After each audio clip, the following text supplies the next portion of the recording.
I'm going to be using all of these ingredients to create 3 very simple dishes. So we've got some sunblush tomatoes, we've got some pesto, we've got ricotta cheese, we've got parma ham, we've got courgettes marinated in olive oil, we've got mozzarella, figs and some basil.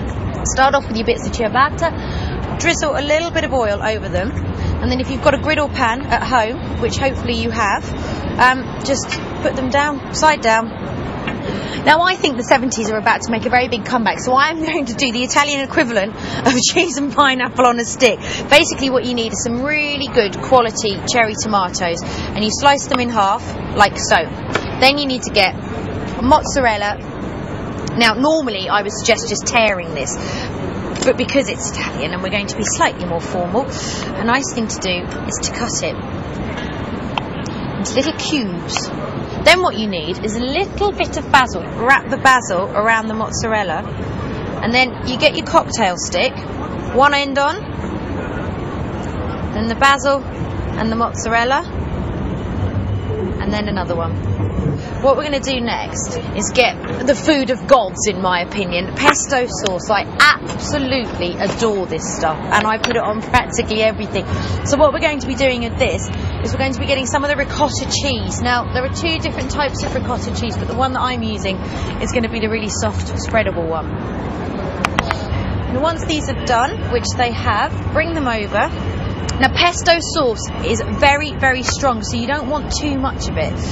You just very lightly spread some of the pesto. Use the back of the spoon like that. It seems to be a bit easier to do, so you don't get a huge amount, just so it's enough to give it a tiny bit of flavour. You then need a bit of ricotta. Put it on and then just spread it all over. Don't worry if it all gets a bit mixed in and it all gets a bit messy. A couple sun-dried tomatoes on top.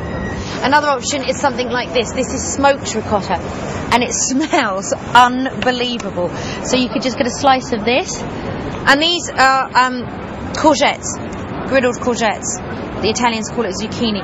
So those are 2 different options. Another option, this one's really easy, breadsticks. Now you can buy these in any Italian deli or any supermarket, in fact. This is really good quality parma ham. Lay it out, get your breadstick on the end, and roll. And you just do 100 of those and then hand them out. And they make quite handy weapons as well. So now you need to find something to serve on. Like that, half a tree. That's the rustic look for you. So yeah, I mean, again, it's just, this is all stuff that you can do before your guests turn up. Now one thing you can do as well, you get your olive oil and a little bit, tiny bit of pesto sauce, because again, pesto sauce is great, but it can be a little bit overpowering, so just a tiny bit, and then lots and lots and lots of olive oil. Now, and a little bit of sea salt, just drizzle it all over everything. So a little bit over the tomatoes, and there's just going to be a little, and if you're feeling a little bit fresh, tiny little bit over some of the bruschetta. And then just finish it off with things like fresh figs. It's all about decoration. And these, I mean, God, they just smell amazing. And wash it down with a very lovely glass of Prosecco.